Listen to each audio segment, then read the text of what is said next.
Fala galera, mais um vídeo aqui para vocês. Vamos trabalhar hoje, pessoal, funções da linguagem, né? Um tema muito recorrente em concurso, em seleção. Esse vídeo aqui é para você que está se preparando para concurso, que tem a disciplina de português e que no seu edital tenha esse conteúdo, funções da linguagem, figuras de linguagem, muito parecido, mas não é a mesma coisa, tá bom? Então você é muito bem-vindo aqui para estudar comigo português para concurso, né, online, mas com muita qualidade, graças a Deus, com muito aprovado no currículo, e eu tenho certeza que eu vou te ajudar aí a você chegar mais próximo da sua aprovação, tá bom? Então, se você está nesse vídeo aqui e está aqui pela primeira vez, já vou pedir para você se inscrever, deixar o like, porque dessa forma você ajuda o professor a dar prosseguimento aqui a esse trabalho que eu venho fazendo há 4 anos aí, preparando pessoas para concursos e seleções, tá bom? Também deixa lá, não deixa de seguir, na verdade, o professor também lá no Instagram. Você me acompanha tudo que eu estou fazendo, divulgando os trabalhos, as aulas, lives, novidades. Na minha vida também como professor, você pode ter interação e vir estudar comigo, valor acessível, matéria de qualidade, né? E graças a Deus, com muitos aprovados no currículo, tá bom? O canal é monetizado, então cada vez que você deixa o like, comenta, compartilha, você está divulgando e ajudando o professor aí a divulgar cada vez mais o trabalho dele e a expandir aí, né, a questão do conhecimento, tá bom? Tem um curso totalmente online e você pode vir fazer parte dessa turma aí de aprovar, tá bom? Show de bola, a conversa tá boa, mas vamos ao que interessa, que é estudar para concurso, tá bom? Muito bem. O tema da nossa aula de hoje, gente, é a função da linguagem, ela se divide ali em 6 partes e nós vamos falar muito sobre isso durante esse vídeo. Eu tenho uma função denotativa, eu tenho uma função conativa, eu tenho uma função emotiva, eu tenho uma função fática, eu tenho uma função metalinguística e eu tenho uma função poética. Cada uma delas com sua função, com seu valor e com suas características. Eu tenho esse grupo, né, pessoal? Um grupo de estudo que é um curso online, onde eu preparo pessoas para concursos. Ele funciona de forma online, valor que cabe no seu bolso. Material de estudo top, tá bom? E com muitas aprovações no currículo. Nossa proposta é muito boa e se você quiser conhecer, entre em contato com o professor, tá bom? Graças a Deus, muitos aprovados aqui. Alguns dos, faltam muitos ainda, vou colocar aí, é, depois renovar aí, colocar mais. Temos aí muitos aprovados em concurso e você pode estar aí nessa galeria de futuros aprovados, Marcondes, né? É, Luzia, e tantos outros aí que estudam comigo, né? Estudaram e foram aprovados, tá bom? Então você pode ser o próximo a aprovado. Vem estudar comigo. Tem um grupo de estudo, um curso só para professores, né? E tem um também de português para todos os concursos, que no caso é esse aqui, você não pode ficar de fora, tá bom? Muito bem. E se você indicar pessoas para o grupo, para o canal, né, aqui, você ganha abatimento na sua mensalidade, tá bom? Mais informações lá no Instagram, lá no meu WhatsApp, tá bom? Tem meu Gmail aí, tudo na descrição do vídeo. Muito bem. Quando a gente fala de funções da linguagem, vamos voltar um pouquinho lá para lá, né? Funções da linguagem. Eu tenho a função denotativa, que ela tem o papel de informar, é uma referência, né? Então tem que ter clareza e objetividade. Lembrando que esse vídeo aqui é teórico, tá bom? Eu tenho a função conativa, que ela tem a função apelativa, é de convencer, ordem, pedido. Então, a função denotativa eu encontro lá no jornal. A função conativa eu encontro na propaganda. Eu tenho a função emotiva, muito confundido com a poética. A emotiva envolve o eu. Ela é expressiva, né? A ênfase é no eu, opinativa e subjetiva. Um exemplo, na música. Qual é a diferença da poética para emotiva? Porque a emotiva envolve o eu, a poética envolve as emoções sem envolver o eu, né? Eu tenho uma fática que trabalha como contato verificativa, né? Trabalha de forma clara, objetiva, né? É um diálogo, é uma conversa. Oi, tá ligado? Alô, né?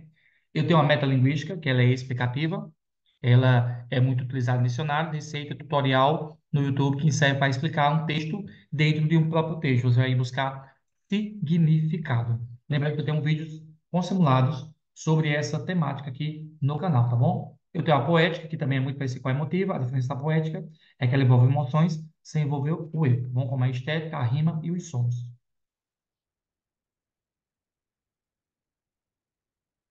Para a gente entender funções da linguagem, a gente também tem que entender como funcionam essas variações linguísticas. Eu tenho a diatrásticas, eu tenho a diacrônica, eu tenho a diatópicas, eu tenho diafásicas, tenho geográficas, históricas, variedades sociais situacionais. Está faltando ali o acento em históricas e geográfico, mas a gramática diz que em palavras escritas totalmente maiúscula, o acento é facultativo. Não concordo, mas é isso, tá bom?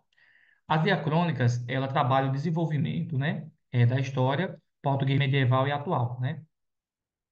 A diatópica, diferenças regionais, né? Um exemplo, celular no Brasil, celular em Portugal se chama telemóvel, e às vezes significados iguais, muda só a escrita, né? Diafrásica, contextos comunicativos, ocasião, determina a maneira como nos dirigimos ao nosso interlocutor, né? Então, ela vai depender de pessoa para pessoa. Geográficas, distância geográfica que separa os falantes. O Betão é Portugal, concreto Brasil, significados iguais, né? Então, vai depender aí do lugar.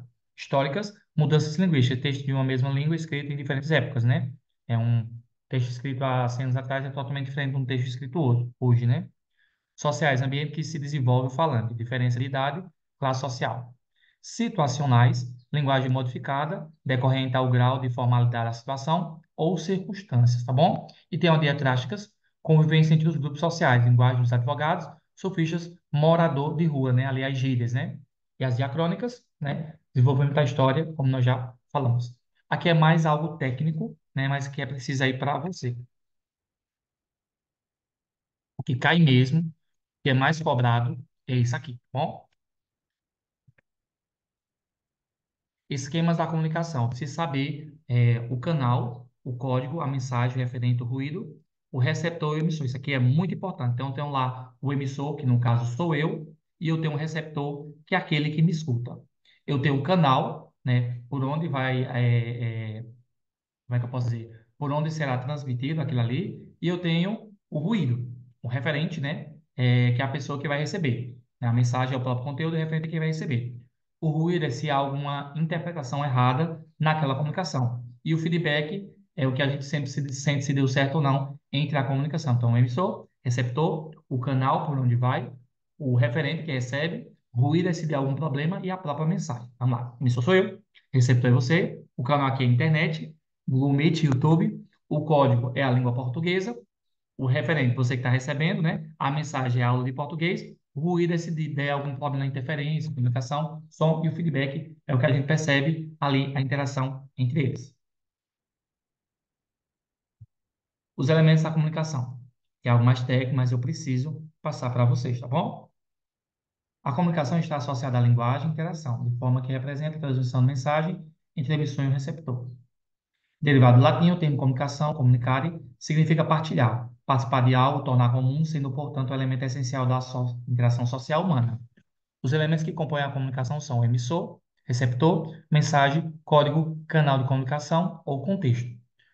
O emissor, chamado também de locutor ou falante, o emissor é aquele que emite a mensagem para um ou mais receptores, por exemplo, uma pessoa, um grupo de indivíduos, uma empresa, dentre outros. O receptor, denominado de interlocutor ou ouvinte, o receptor é quem recebe a mensagem emitida pelo emissor. Mensagem é o objeto utilizado na comunicação de forma de que apresenta o conteúdo, o conjunto de informações transmitida pelo locutor por isso. Código representa o conjunto de signos que serão utilizados na mensagem. Canal de comunicação correspondente ao local meio onde a mensagem será transmitida. Por exemplo, jornal, livro, revista, televisão, telefone, dentre outros. Contexto, também chamado de referente, trata-se da situação comunicativa e que estão inseridos o emissor e receptor. Bom, então, todos eles aí já foram falar por mim, né? Anteriormente. Emissor é aquele que fala, receptor que recebe, mensagem é o conteúdo que está sendo passado, né? Ó, mensagem é objeto utilizado na comunicação de forma que representa o conteúdo, conjunto de informações, né? O código é ali a língua que está sendo falada, né? No português, no caso. O canal de comunicação é por onde vai acontecer aquilo, né? E o contexto é como está acontecendo ali, entender o porquê daquilo acontecer. Função referencial, vamos começar a falar sobre cada uma. A função referencial, como você vê, é encontrada em jornais. Sabemos que a linguagem é uma das formas de apresentação de comunicação das coisas do mundo. O ser humano, ao viver em conjunto, utiliza vários códigos para representar o que pensa, o que sente, o que quer fazer. A multiplicidade da linguagem pode ser sintetizada em 6 funções ou finalidades básicas. Veja a seguir. Função referencial ou denotativa, palavra-chave referente. Transmite informação objetiva sobre a realidade, a prioridade aos dados concretos, fatos e circunstâncias. É a linguagem característica das notícias, de jornal, do discurso científico e de qualquer exposição de conceitos. Coloque em evidência o referente, ou seja, o assunto ao qual a mensagem se refere. Então, tem aí, né, questão do jornal, que é uma linguagem formal, é uma linguagem técnica, é uma linguagem onde vai ser usada uma linguagem científica padrão, né? Então, muito importante isso aqui. Função expressiva ou emotiva, a palavra-chave, emissor, né? Reflete ao estado de ânimo do emissor, né? Os seus sentimentos e emoções. Um dos indicadores da função emotiva no texto é a presença de interjeições e de alguns sinais de pontuação, como as reticências e o ponto de exclamação. Então, a função expressiva ou emotiva envolve o eu e vai envolver muito a questão da pontuação, né? Nós sabemos que o sinal de pontuação ele pode mudar todo o contexto, ó. Ele reflete o estágio de ânimo do emissor, os seus sentimentos e emoções. Um dos indicadores da função emotiva no texto é a presença de interjeições e de alguns sinais de pontuação, como as reticências e o ponto de exclamação. Ó, eu tenho tanto para lhe falar, mas com palavras não sei dizer como é grande o meu amor por você. Então, envolveu o eu, né? Um pronome ali vai envolver o eu e você sabe que vai envolver ali o pensamento da pessoa. Quando ele fala ali pontuação, nós sabemos que uma pontuação pode mudar todo o sentido. Eu digo, ó, parabéns para você, ponto de exclamação. Parabéns para você, dúvida. Parabéns para você, ponto final, encerra um período. Então, o sinal de pontuação, ele muda tudo, né? Vamos ter uma aula aqui sobre pontuação, eu vou trabalhar isso aqui bem direitinho, e como funciona esse esquema.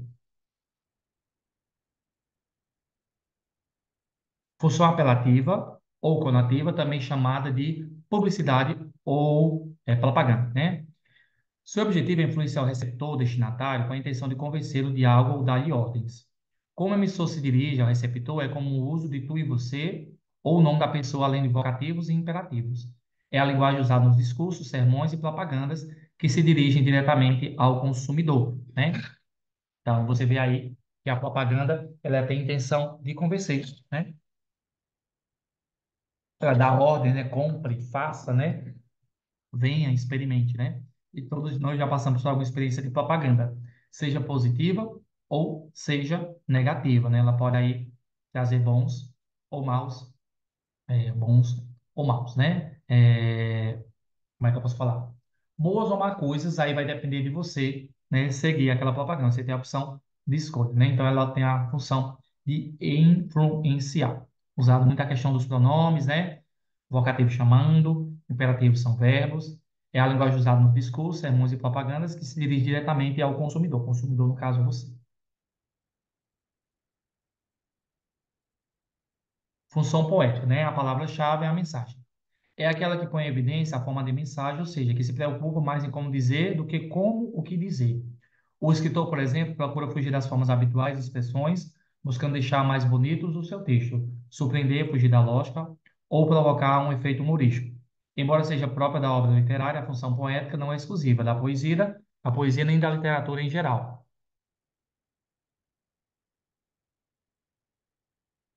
Embora seja própria da obra literária, a função poética não é exclusiva da poesia nem da literatura em geral, pois se encontra com frequência nas expressões cotidianas, de valor metafórico, né, e na publicidade. Então você vê aí, né, que é muito importante essa questão aí da função poética, né? Ela vai envolver a poesia, mas sem envolver o eu, né? Ela se preocupa, né, como dizer, o escritor usa muitas palavras bonitas, né? Tenta fugir da lógica. Deixa eu ver. E usa muito a questão da metáfora. Metáfora, né? É uma figura de linguagem que usa o imaginário, trazendo para nós, né? Então, traz muito a questão do cotidiano. A função fática, ela parte ali para a questão do diálogo, né? Tem por finalidade estabelecer, prolongar ou interromper a comunicação. É aplicado em situações em que mais importante não é o que se fala, nem como se fala, mas se o contato entre emissor e o receptor. Fática quer dizer relativa ao fato que está ocorrendo, né? Aparece geralmente nas formas de cumprimento, como vai, tudo certo, ou expressões que confirmam que alguém está ouvindo ou está sendo ouvido. Sim, claro, sem dúvida, entende, né? Não é mesmo? É a linguagem das falas telefônicas, saudações e similares, né? Então, usado muito aí na comunicação, no diálogo, né? Lembra, gente, que a gente aqui está falando de uma linguagem de concurso, tá bom? Existe uma linguagem para o Enem, Existe uma linguagem de concurso, existe uma linguagem para o vestibular, existe a linguagem para o dia a dia, para a escola, né? Lembrando que aqui eu estou trazendo a essência, como é cobrado em concurso. Então, a fática, ela parte assim para o diálogo, né? Para entender que não é um curso de português para você se formar em português. É para você entender como isso é cobrado em provas, tá bom? Então, sempre deixar isso aqui claro, aí você vai se aprofundar, você vai se envolver cada vez mais aí nesse conceito, tá bom? Então, aqui eu trago a essência, você vai atrás aí buscar mais, assim, conhecimento sobre a área. Função metalinguística, a palavra-chave é o código, né? A função metalinguística é um texto que explica outro texto. O maior exemplo é um dicionário, mas também pode ser um vocabulário ou um rodapé. Essa função refere-se à metalinguagem, que ocorre quando o emissor explica um código usando os próprios códigos, né? É a poesia que fala da poesia, da sua função e do poeta, um texto que comenta outro texto. As gramáticas e os dicionários são exemplos de metalinguagem, não? Então, um texto explicando um texto, né? Tem caído muito em desuso a questão do dicionário físico, mas hoje temos o online, né? Muito bom, e devemos sempre aí ter atenção a isso, para principalmente escrita de textos, né? Usar realmente a palavra correta. Então, aconselho sempre buscar um dicionário de referência, né? Oficial, que às vezes a internet traz resultados aí ou significados subjetivos. Ter atenção muito nesse aspecto. Vamos lá. Eu vou acrescentar, gente, aqui algumas coisinhas que eu senti falta, tá bom? Um minutinho.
Muito bem, gente. Eu vou só acrescentar aqui algumas coisinhas que eu senti no material, tá bom? É, Foi a questão das figuras de linguagem, como eu acabei citando, né? Um tema para uma próxima aula, também chamado de figuras de pensamento ou de estilo. Nós temos a comparação, onomatopeia, neologismo, hipérbato, pleonasmo, assonância, aliteração, anáfora, eufemismo, ironia, hipérbole, elipse, paradoxo, antítese, personificação, metonímia, metáfora, comparação, né? Então, todas elas muito presentes no nosso dia a dia, né? E lembrando, gente, que essas aulas aqui nós temos, né? Nós temos aqui no canal. Então, você coloca lá, ó, figuras, de linguagem, professor Leandro Silva. Linguagem, professor Leandro Silva. Então, você encontra lá vídeos sobre figuras de linguagem. Eu creio que eu tenho uma pasta só sobre isso. Eu acho que eu tenho uns 20 vídeos aí, se não duvidar, sobre figuras de linguagem. Vai lá conferir, tá bom? E também, você pode encontrar, você aí que é professor, além, eu sou professor, quero estudar sobre o PPP. Tem lá, tá bom? Vídeos só para professores e vídeos aí para quem estuda para concurso de forma geral, tá bom? Temos aí vídeos maravilhosos sobre o PPP. Corre lá para ver, tá bom? Você não pode ficar de fora aí dessa turma. Show de bola? Muito bom, né? Cliquei aqui, só conferindo o negócio. Muito bem. Então, é a segunda linguagem, tem lá no canal, você pode ver lá novamente, tá bom? Eu falei a questão de metáfora, porque quando você diz assim, ó, ele é um anjo, né? A pessoa não tem asa, a pessoa não tem auréola, né? A pessoa não está vestidinha ali de branco, imagina um anjo, né? Você está associando aquela pessoa a uma pessoa boa, né? Se aquela pessoa é um demônio, né? Então você está associando aquela pessoa a uma pessoa ruim. Então todas as figuras de linguagem vão estar presentes no nosso dia a dia, a gente nem imagina que usa e acaba usando, tá bom? Muito importante destacar isso aqui. E cada uma delas tem o seu significado, que uma próxima aula eu posso trazer para vocês, tá bom? Porque eu não quero fugir aqui do contexto. É só lembrar que nós usamos figura de linguagem, que é um tema para uma próxima aula, tá bom? Cada uma delas tem um significado. Pleonasmo é redundância, anáfora é uma repetição, eufemismo é uma suavização, né? A antítese é o oposto, a metáfora é uma associação direta, a comparação é comparar algo a alguém. Então, tudo isso a gente está aí usando no nosso dia a dia. Denotação e conotação. A denotação, ela usa o uso da palavra com seu sentido usual, convencional, original. Então, diga assim, ó, eu sou professor. Realmente, eu sou professor. Estudei e me formei para isso, né? Então, é uma denotação. Ah, quando diga assim, ó, ele é professor, vamos dizer, vamos lá, coloca aqui um exemplo. Uma pessoa quando faz algo muito bom, é, lá, tá lá um cantor famoso cantando, aí diz assim, ó, ele é professor na música, né? Então quer dizer que é uma pessoa experiente. Eu usei uma forma figurada. Outro exemplo aqui, quando liga assim, ó, estou lá no sítio, na zona rural, diz assim, ó, vi uma vaca passando. Então viu realmente um animal ali passando no breve, no mato, né? Ali na fazenda. Aí você vê uma pessoa que você não gosta, aí você diz assim, ixi, lá vem a vaca. Você não está falando da vaca animal, você está falando de uma pessoa que você não gosta. Então, isso é a linguagem conotativa e denotativa. Denotativa vem de dicionário, é o sentido real. Conotativa é o sentido figurado, tá bom? Um bizuzinho D de dicionário, C de conto de fada. Denotativo é dicionário real, conto de fada parte para o subjetivo. Deus ajuda a quem cedo madruga, né? Então, tá lá a personagemzinha, né? Aí na outra imagem tá lá a mãe dormindo, aí ela lá mexendo no microfone, no relógio, né? Amanhã de manhã Deus vai. Tá aí, não ficou muito visível, né? Amanhã de manhã Deus vai ter o que fazer. Ah, entendi. Ela aí adiantou, atrasou o relógio para que não toque aí na hora certa, né? Então, interessante aí. Então, a linguagem aí conotativa, né? Show de bola. Muito interessante. Então, o denotativo parte para o sentido real e denotativo e o conotativo para o sentido figurado.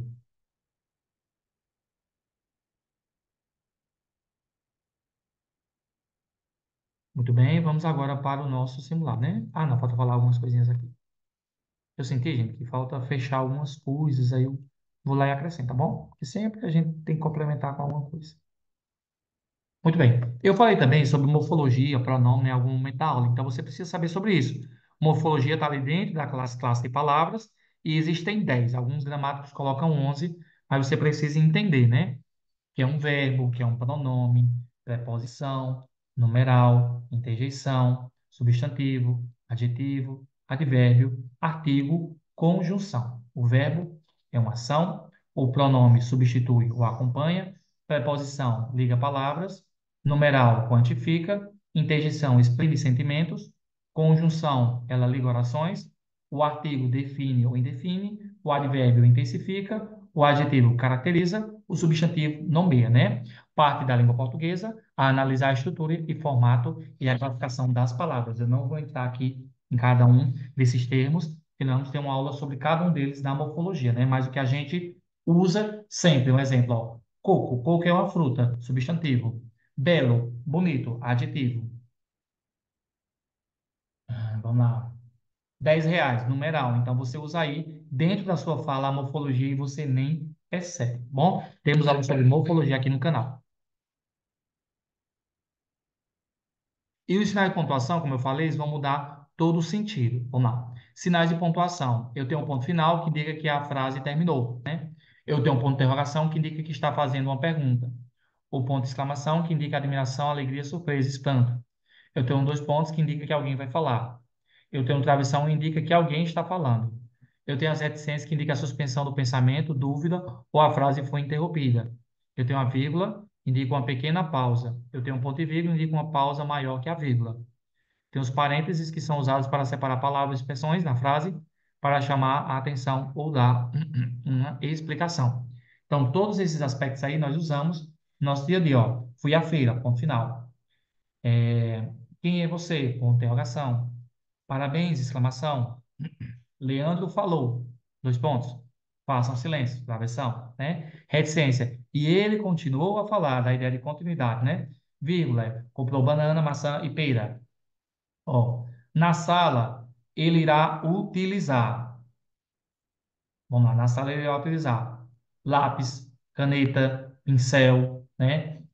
Caderno, folha. Então, nesse caso, eu vou usar ponto e vírgula para indicar uma continuação e uma fala sobre o que, tipo uma continuação sobre o que eu já estou falando, e é uma pausa maior, tá bom? E o parênteses é para dar destaque à expressão do que falar, né? O que vai falar vai escrever. E Leandro destacou. Não concordo com isso. Aspas, parênteses, tá bom? Praticamente tem os mesmos sentidos.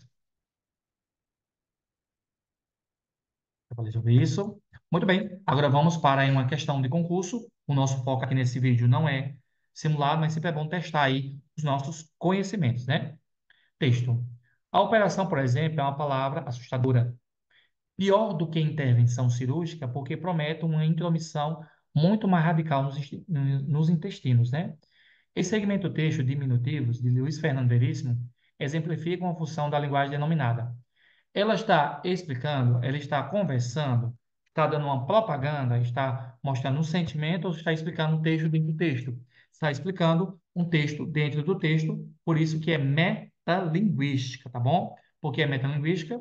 Porque está explicando um texto dentro do próprio texto, está dando um significado aí no que vai ser falado, abordado. E aí, você aceitou ou você errou? E aí, gente, gostou da aula? Gostou do professor? Se inscreve no canal, deixa o like, compartilha, isso é muito importante aqui para o canal, para a gente continuar crescendo e divulgando cada vez mais, tá bom? Eu sou o professor Leandro, peço a sua ajuda, tá bom? Quer estudar comigo? Vem estudar comigo.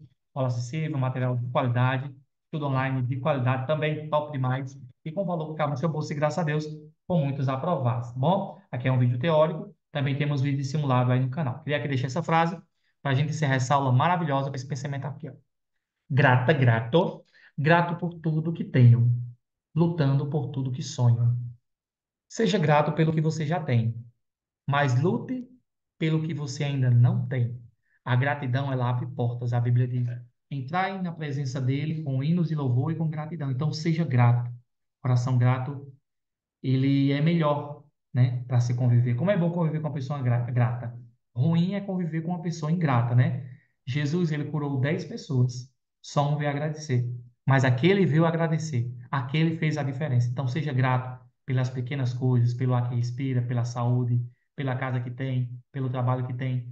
Talvez não seja o que você queira, mas é o que você precisa, né? Então agradeça pelo que você tem e lute pelo que você não tem, tá bom? Então seja grato pelo que você tem hoje e lute pelo que você quer por meio do estudo. Primeiramente Deus, a fé e depois a nossa luta, a nossa constância, a nossa persistência, nossa insistência e não desistir dos sonhos, tá bom? Então, seja grato por tudo que tem, mas lute por tudo o que você sonha, tá bom? Passando para desejar um bom dia, boa tarde, boa noite. Não sei que hora você vai assistir, mas você sempre é bem-vindo aqui nesse canal, tá bom? Aqui é igual a coração de mãe, sempre cabe mais um concurseiro. Você será o próximo aprovado e eu vou te ajudar a chegar lá.